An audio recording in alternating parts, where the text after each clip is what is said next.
difitnah. Maka kalau ulama difitnah memang dari dulunya begitu. Ulama di penjara memang dari dulunya begitu. Imam Syafi'i itu imam-imam tingkat tinggi, memang perjuangannya seperti. Maka jangan heran kalau ulama sekarang kita di penjara. Dan memang perjuangan mereka seperti itu. Apa yang bisa kita lakukan? Lakukanlah. Doa minimal. Ada di awal kita doa. Tidak ada salahnya kita doakan ulama kita. Kita doakan cucu Rasul, tidak ada salah. Sambil kita mendoakan orang tua kita, itu kan memang kewajiban kita yang dilakukan. Nah, ini dijelaskan di sini.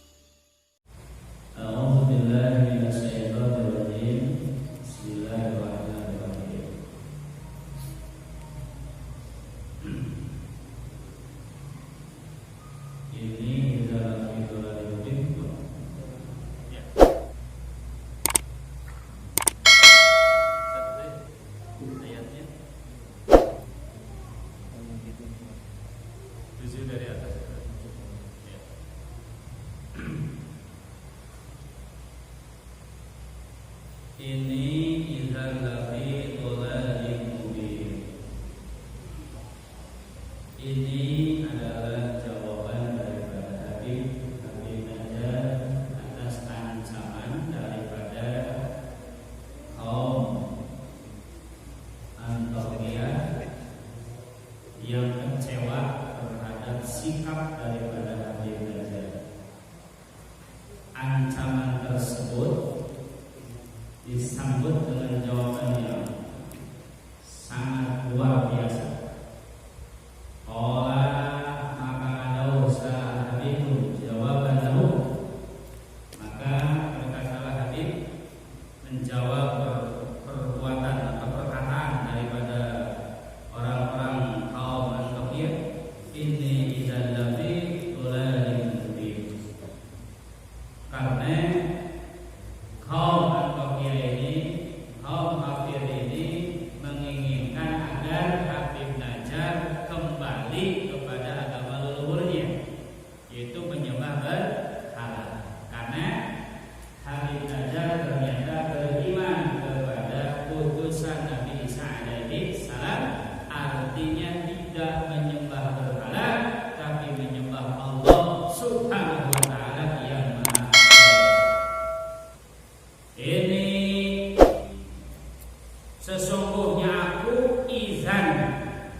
In roja'tu ila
dipegang oleh Habib Najjar.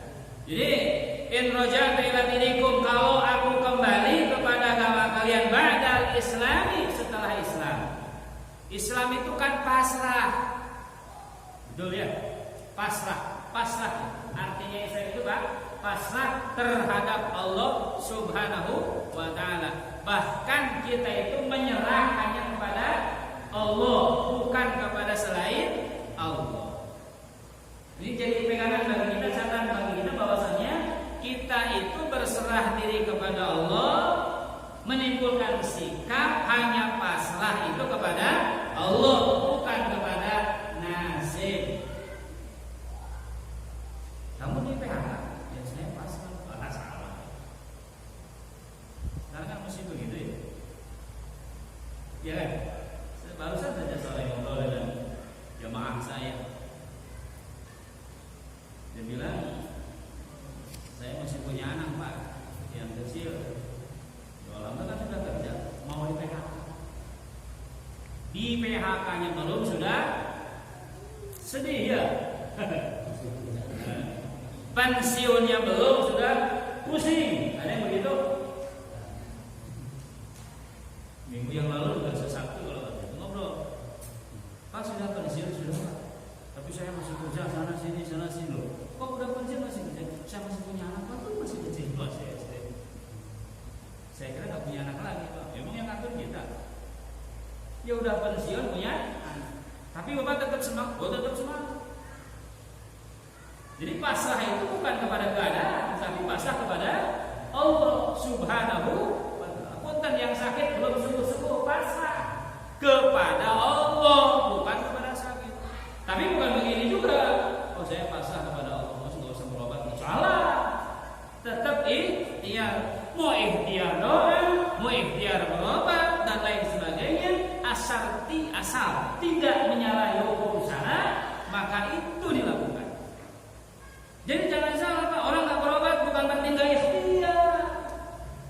Dia sakit baca sholawat itu ikhtiar, berkah dengan sholawatnya, minta sehat sama Allah Subhanahu wa taala. Tadi kita sama-sama membaca, tadi kita sama-sama aminkan. Tahassana bidil izzati wal jabarut wa tasanna bi rabbil mulki wal malakut wa tawakkalna 'alal hayyil la yamut. Allahumma srif 'anna hadzal waba innaka 'ala kulli syai'in qadir. Itu ikhtiar.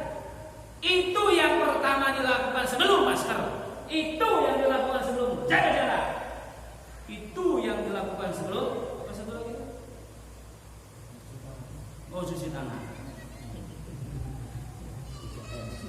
Yang tiga ya.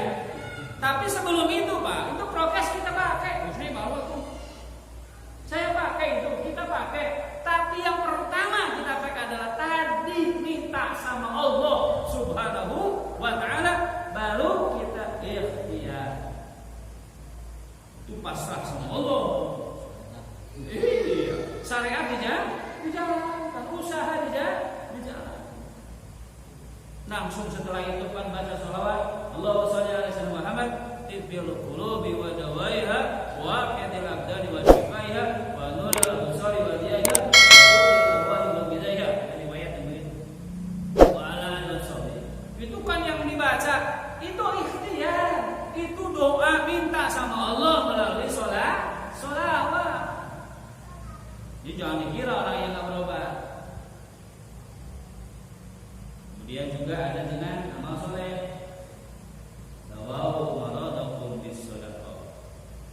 Kata Nabi sallallahu perintahnya, sembuhkanlah, dawawu maradakum, obatilah orang yang sakit di antara kalian bis-shadaqah, dengan sedekah.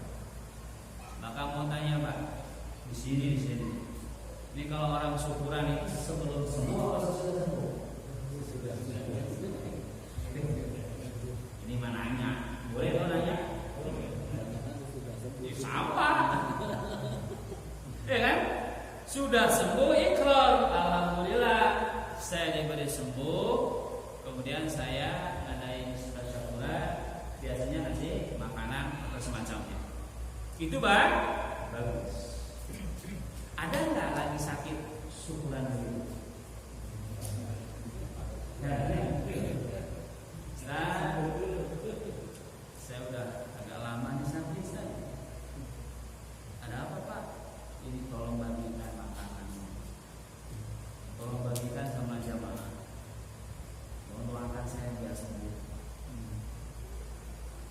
bukan untuk makanan. Itu jalannya perintah Nabi. Tawau maradaku. Belikan untuk makanan, baik, sehat. Kalau mau jaga-jaga, sembuh. Baru tasya. Insya dia udah acara juga nggak apa-apa mas. Berobat ke harare, ya. Makanya kalau sedekah itu jangan sisa, disisihkan, ya kan? Kalau nyumbur sisa uang saya sana kurang. Makanya dari awal tuh ambil dulu. Punya uang tuh punya duit. Tadi saya cerita. Zaman saya planning. Alhamdulillah doakan ya, mudah-mudahan beliau tenang, gak ada apa-apa. Bisa ceritakan jadi ilmu berkahnya bagi kita, doakan beliau mudah-mudahan lancar. Mungkin dia jual rumah dan semacamnya, mungkin dia dapat masih tuh ingat sama saya mungkin ya, karena dia jamaah saya ngasih. Dan doakan sedekah begitu dia membersihkan katanya. Alhamdulillah. Nah itu dilakukan upaya yang dilakukan itu namanya itu perlu juga dilakukan. Nah itu bukti dari orang yang pasrah berserah diri hanya kepada Allah Subhanahu Wa Taala, syariatnya dijalan. Ya ujung-ujungnya mah itu wewenang Allah Subhanahu Wa Taala. Sekarang banyak kedatangan orang yang curhat. 2 hari yang lalu juga ada yang cerita sebulan yang ngaji. Ibu baru kelihatan beliau kok sama suaminya itu. Saya waktu duduk di majelis bapak di pinggir saya, batuk pak. Kayaknya batuknya parah deh pak. Terus kenapa? Ya saya jadi takut. Takut kenapa? Corona. Sampai begitu doain ya. Mudah-mudahan sehat beliau juga nih. Kasihan. Tapi berkahnya banyak pak. Pak saya udah punya niat mau ngasih karpet buat majelis. Alhamdulillah. Tapi nggak bilang makasih corona enggak. Jalan itu sebab dia melakukan itu ingin apa? Ingin sehat. Itu mengamalkan tadi hadis Rasulullah SAW. Doa maradakum bis sedekah. Punya anak kita sakit sedekah, mau usah banyak-banyak. Tadi sisihkan dulu. Kita mau berobat sekian rupiah, sisihkan dulu. Kasih tukang parkir. Ngasih parkir berapa? Iya, kan 2000 mulu. Jangan gope pak, kebetulan kan. Saya belok pak, di depan saya mobil merah. Apa sih yang kayak Juke yang bagus? Iya Juke, buka kaca perempuan cantik, mobilnya bagus, ngasih gope. Apa kata Pak Obah itu yang belokan? Cantik-cantik, gope. Saya di belakang nggak ngasih. Kenal, iya. Kan 5.000. Enggak sekarang mah kasih 5.000 kah itu? Kasih 10.000 kah? Enggak, enggak apa-apa, doakan anak sehat. Pernah terpikir seperti itu? Itu dahulukan. Oh kita naik perhatian Allah Subhanahu Wa Taala. Kita pengen berkah dari baginda Nabi Muhammad SAW dengan melaksanakan perintah atau ajaran baginda Nabi Muhammad Sallallahu Alaihi Wasallam. Alhamdulillah. Ini Habib Najjar Nabi diajarkan kita seperti itu. Ini luar biasa. Nah, kemudian untuk pitolari mujana dinakum batil. Berani mengatakan begitu. Karena agama kalian itu adalah batil, batal, sesat, tidak diterima oleh Allah Subhanahu wa taala. Wa ba'da dzalika tawajjah Rasul faqala inni amantu bi rabbikum fasma'un ila dhurul jannah. Kemudian beliau Habib Najjar katakan ini amantu sanyanya kaula amantu iman kaula bi rabbikum ka pangeran aralajul. Malah begitu, malah sampaikan kepada 3 utusan Nabi sallallahu alaihi wasallam, ini amantu bikum. Ini amantu bi rabbikum. Sesungguhnya aku iman kepada Tuhan kalian, kepada Allah Subhanahu wa taala. Ini perlawanan yang tegas. Perlawanan yang tegas. Kepada siapa? Kepada kaum-kaum yang tidak beriman kepada Allah Subhanahu wa taala. Fasma'un, dengarkan oleh kalian semua. Ikrarnya dengarkan. Sebelumnya Habib Dajjal sembunyikan keimanannya, kan? Dia tinggal di hutan belantara. Untuk apa? Untuk hanya iman kepada Allah Subhanahu wa taala, menyelamatkan keimanannya. Itu orang-orang dahulu seperti itu, untuk menyelamatkan keimanannya. Kalau kita ya alhamdulillah, kondisi kita aman dan damai.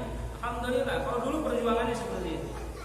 Kita tahu perjalanan ini agar kita bersyukur kepada Allah Subhanahu wa taala. Begitu mudahnya kita beriman kepada Allah Subhanahu wa taala, dan begitu mudahnya kita nyaman dalam agama yang kita cintai ini. Itu yang pertama yang disampaikan.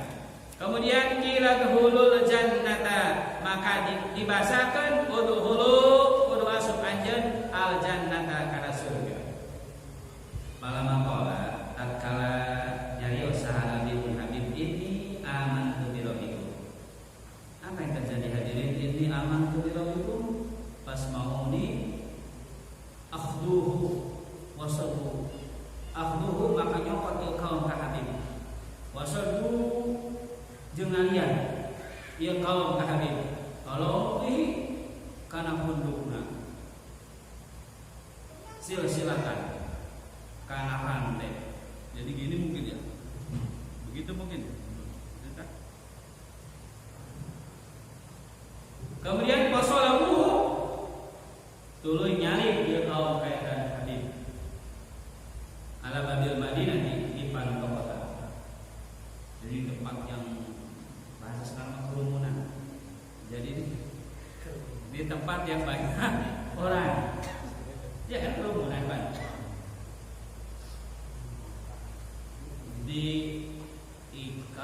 Diikat, kemudian pakai rantai, disalib. Soal itu disalib berarti begini Pak. Ala babil Madinah di pintu kota. Wa qala jeung nyarios saasat jeung Imam Sadiq wa kanu jeung bukti kaum-kaum eta yarmunahu bil hijarati. Dalam satu riwayat lain dikatakan bahwasannya yang dilakukan oleh kaum Antiokhia terhadap Habib itu adalah melemparinya dengan batu. Ya, diancam. Wa huwa bari ari ya Habib eta yaqulu ngucap ya Habib Allahumma hdi qaumi Allahumma hdi qaumi Allahumma hdi qaumi Allahumma ya Allah ihdi mugia Gusti maparing pituduh qaumi ka kaum kami. Lianna adatu auliya'illahi ta'ala, karena saknyana kebiasaan wali-walina Allah ta'ala, annahu saknyana itu auliyaullah yad'una linnasi, yad'una eta ngaduakeun itu auliya'illah linnasi pikeun jalma-jalma bil khairi kana kasaya. Jadi dilempar dengan batu, tapi yang dilakukan adalah mendoakan orang yang melempari wali. Wali kan ada yang diseret ke pasar, dipitnah. Maka kalau ulama dipitnah memang dari dulunya begitu. Ulama di penjara memang dari dulunya begitu. Imam Syafi'i itu imam-imam tingkat tinggi memang perjuangannya seperti itu. Maka jangan heran kalau ulama sekarang kita di penjara. Dan memang perjuangan mereka seperti itu. Apa yang bisa kita lakukan? Lakukanlah. Doa minimal. Dari awal kita doa. Tidak ada salahnya kita doakan ulama kita. Kita doakan secara langsung tidak ada salah. Sambil kita mendoakan orang tua kita, itu kan memang kewajiban kita yang dilakukan. Nah, ini dijelaskan di sini. Tapi itulah ulama. Tidak ada kebencian, tidak ada. Maka lihat di sini, mendoakan. Bukan melaknat. Kadang-kadang kan ada yang begini Pak, kalau ada orang yang maaf ya, ada orang yang menyakiti kepada satu saat kamu akan tahu. Kan suka ada gitu ya. Itu kan namanya nggak boleh kita seperti itu. Kalau ada yang menyakiti kita siapapun ya, orang terdekat kita atau siapa yang tidak kita kenal, ini yang diajarkan ulama. Maka yang pernah saya sampaikan,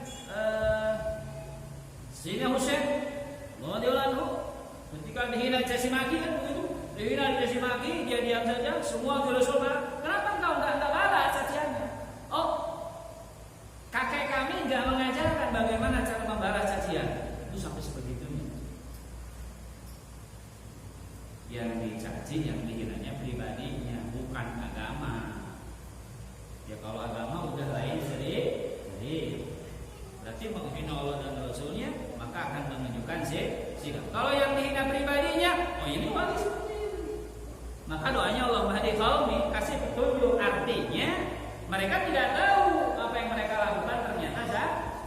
Sina Husain saja kan menangis ketika anaknya dipanah tepat di lehernya. Menangis bukan melihat anaknya meninggal dunia, bukan menangis dia akan kebagian anak panah, bukan, dia menangis kepala-kepala musyrikin, kepala-kepala kafirin. Itu ditunjukkan oleh Allah api muka mereka. Kepala mereka itu api semuanya. Jadi Allah akan tunjukkan ini orang-orang yang akan mendapatkan siksaan Allah Subhanahu wa taala. Bayangkan cucu Rasulullah sempat sedih, bahkan kasihan kepada yang mau membunuhnya, yang menganiayanya, kasihan karena kalian akan mendapatkan balasan dari Allah Subhanahu wa taala. Coba kalau kita syukur. Bila ngomong kita mungkin begitu. Cucu Rasul tidak begitu. Malah dia sedih, dia menangis melihat seperti itu, bukan menangis sendiri. Ini dicontohkan Habib Najjar ini. Dia mendoakan Allah mahdi qaumi. Karena sifat-sifat kekasih Allah Subhanahu wa taala, mereka selalu mendoakan manusia bil khair dengan kebaikan. Wala yaghdubuna jangan ta'amak. Amak itu marah. Jangan ta'amak, karena itu auliya Allah alaihi takau li'ana sahibal ghadabi, karena saya tosna anu ngabogaan ka ambek wal adawati jeung permusuhan eta layakuna terbukti eta sahibal ghadab sahibal insafi nyata jalma anu magaduhan insaf kesadarnya. Jadi orang yang marah, yang buat permusuhan itu orang yang tidak sadar. Insaf itu sadar ya. Insaf bisa nyebut bisa gitu ya. Nyebut, ajak kata but maksudnya kita insaf sing istighfar kan suka itu ajakan. Kalau yang marah itu begitu kan. Insaf istighfar. Kalau ada orang yang marah-marah itu kan nggak sadar apa yang dia lakukan ternyata itu salah. Ini diajarkan di sini. Kemudian pakai maka kumaha yakunu ayat cina itu sahibal ghadab eta waliyullah taala, jadi walina Allah Subhanahu wa taala. Berarti Habib Najjar ini tingkatannya auliyaullah, walinya Allah Subhanahu wa taala.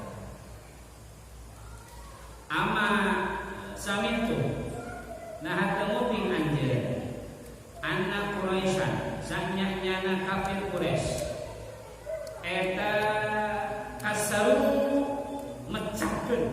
itu memecahkan sinan Nabi alaihi salatu wassalam, gigi mulianya, gigi agungnya Nabi Muhammad SAW dipecahkan oleh kafir Quraisy. Dengan apa? Bil hajari, dengan batu.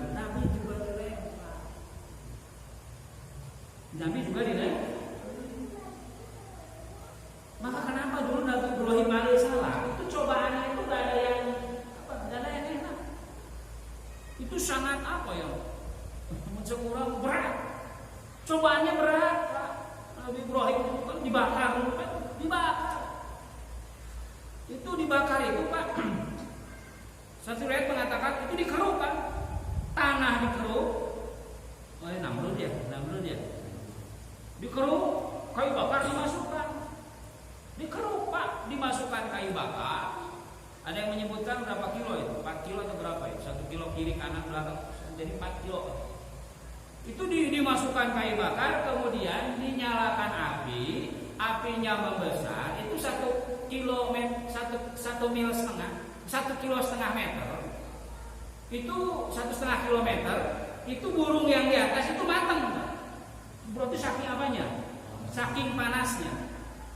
Itu kan dilempar ke sana.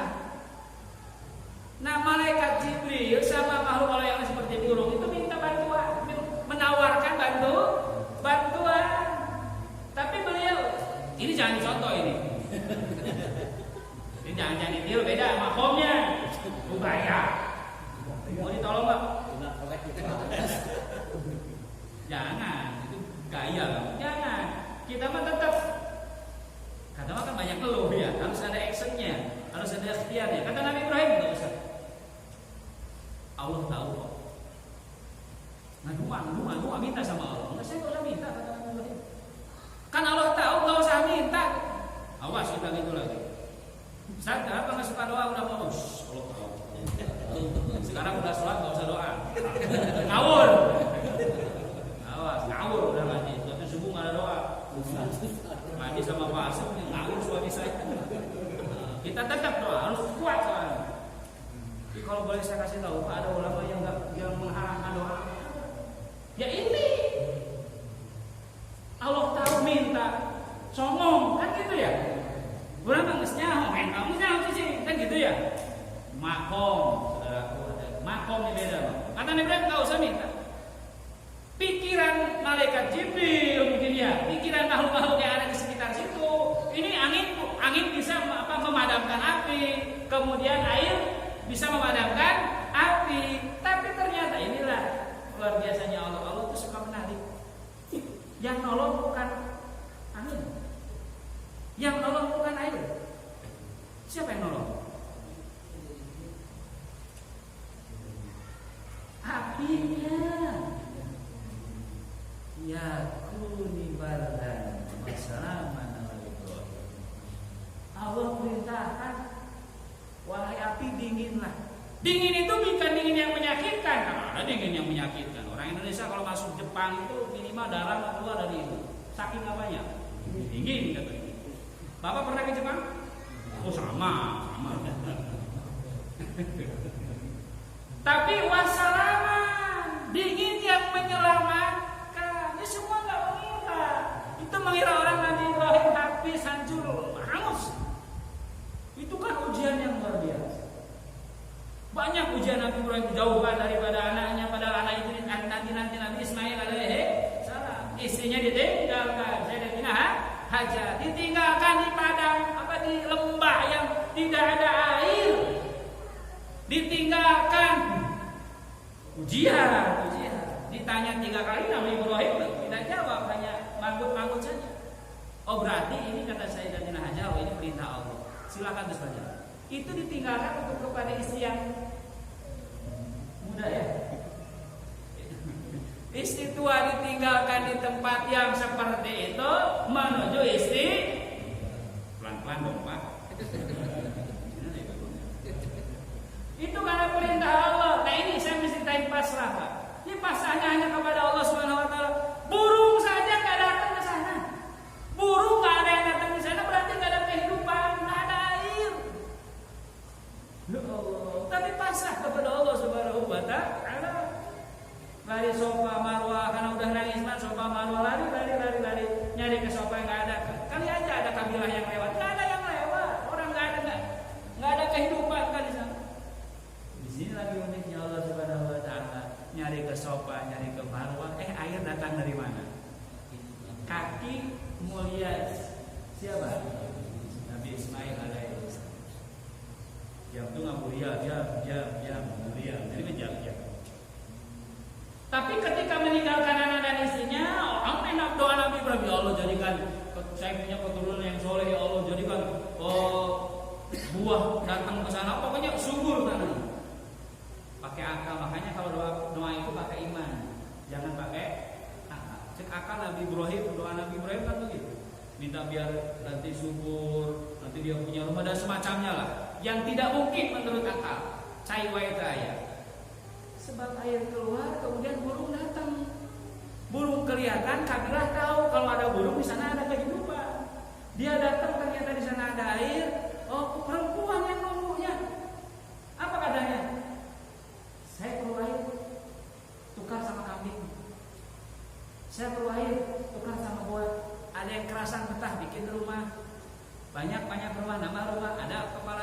anaknya cantik, dinikahi oleh Nabi Ismail alaihissalam. Ada kehidupan terus.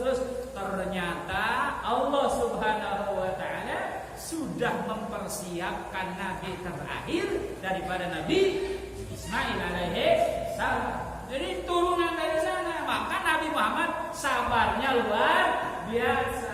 Karena Abul Anbiya Nabi Ibrahim alaihissalam itu luar biasa kesabarannya. Maka masuk ke dalam ulul azmi yang tingkat kesabarannya dan tingkat tinggi.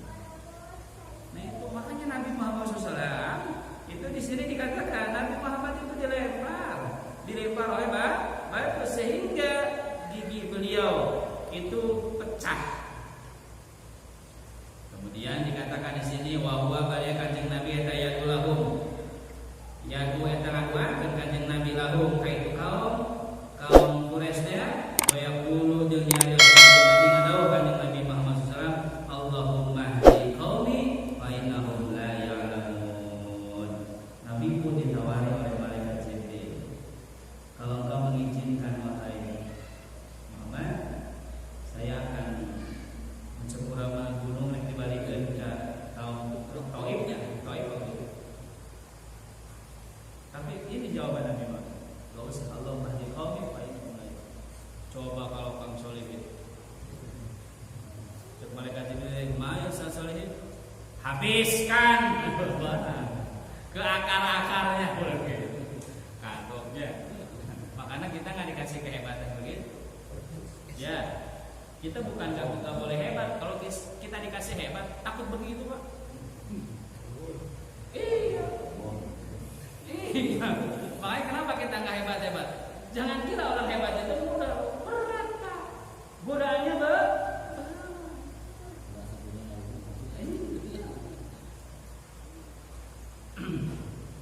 Itu kan ngamalin yang seperti Asmaul Husna, Ismul Azam. Itu Ismul Azam luar biasa. Yang punya Ismul Azam wah. Paribasana apa yang dia inginkan terjadi itu Ismul Azam. Maka nggak semua orang bisa punya itu. Pernah saya kisahkan di sini kalau nggak salah yang Ismul Azam itu, yang Ismul Azam yang santri pengen punya amalan itu sedikit ya, boleh nambah. Yang punya amalan itu minta sama gurunya ini Ismul Azam. Udah beberapa waktu tidak digubris. Ya udah deh kalau kamu maksa, kamu datang ke pasar, kamu di sana di pasar cari orang yang orang baru aneh misalnya. Dia ke pasar lihat orang ada pelayan kerajaan yang sedang membeli beras, katakanlah beras, dia bawa beban berat. Kemudian dulu seorang yang ada di sana udah tua pakai kaki dulu, tolong bawa ini, tetap dia bawa, dia ikutin sama santri ini, dia ke atas. Pas sampai ke atas ditendang, nggak dikasih apa namanya upah, tapi nggak mau. Setelah itu pulang santri, apa yang aneh itu kan diceritain seperti itu. Nah itulah orang yang punya Islam. Kalau kamu disuruh orang terus ditendang, nek dialugan mau biasa, kan disiksa, kadang-kadang. Terus kenapa orang itu nggak melawan? Dialah yang punya Islam. Padahal yang punya Islam nggak aja namanya sakerajaan bisa bayar. Kita bisa nggak nahan begitu, makanya kita nggak punya. Maka kita susah punya amalan-amalan tersebut. Nah ini gambaran bagi kita semua bahwasanya kanjeng Nabi tawar itu kan tidak mau, bukan tidak mau. Nabi itu ditawarkan gunung jadi emas, bukan tak rela tapi tak sudi. Nabi nggak sudi gunung jadi emas buat Nabi. Itu berjanji ya, berjanji. Ya makanya sudah jadi lewat tawadu itu ada kalimat-kalimat seperti itu. Ditawarin emas jadi gunung jadi emas, tapi nggak mau, nggak sudi. Kenapa nggak sudi? Orang dunia ada dan langit karena saya, karena maka nggak ada apa-apanya dunia bagi Nabi Muhammad SAW. Sampai titik saja. Jadi rahimahumullah. Waqala al-Hasanu, maka Hasan, jaluhu arbaban, maka ngajadikeun itu kaum ka Habib Najjar arbaban saanggota doon. Yang masih dikupilasi ya. Kilas sampai seperti itu. Kemudian fa'ajaluhu fi suqil Madinah. Kemudian mereka menjadikan itu di pasar Madinah, di tempat-tempat keramaian. Wa qabruhu jeung ari kuburna itu Habib di Antioquia, di negara Antioquia. Wa Allah taala, kemudian Allah Subhanahu wa taala memasukkannya ila jannah kepada surga hatta yarjuqa, sehingga Allah Subhanahu wa taala memberikan rezeki kepadanya pihak surga, pihak dina surga. Wakilan yang dicarioskeun palamma adzabahu dina mangsana disiksa, katanya dina mangsana nyiksa kaum itu Habib, saha kaum itu Habib, wasara sareng jadi itu Habib muhtadiron eta nuju sakaratul maut. Jadi sudah sakaratul maut. Kemudian apa yang terjadi? Kasafallahu taala an basarihi. Kemudian Allah ngabukakeun Allah Subhanahu wa taala an basarihi tina paningalina itu Habib al-ghitoa kana tutup-tutup. Dibuka hijab oleh Allah Subhanahu wa taala wa ra'al jannata, kemudian Habib melihat surga nya Allah Subhanahu wa taala. Wakila ya sahiban nafsil mutmainnah, wahai yang memiliki jiwa yang tenang, udhulul jannata, masuklah kamu kepada surga, wa kun aminan, dan jadilah kalian aminan, itu selamat, min adabillahi ta'ala, daripada siksaan Allah Subhanahu wa ta'ala. Jadi rahimahullah, jadi dibuka hijab oleh Allah Subhanahu wa ta'ala bahwa Habib Najjar mempertahankan keimanan sampai akhir hayatnya, sehingga Allah bahagiakan dia akan masuk ke dalam surganya Allah Subhanahu wa ta'ala. Mudah-mudahan saudara kita yang kemarin yang menjadi korban, mudah-mudahan di sisi Allah mereka meninggal dalam keadaan syahid,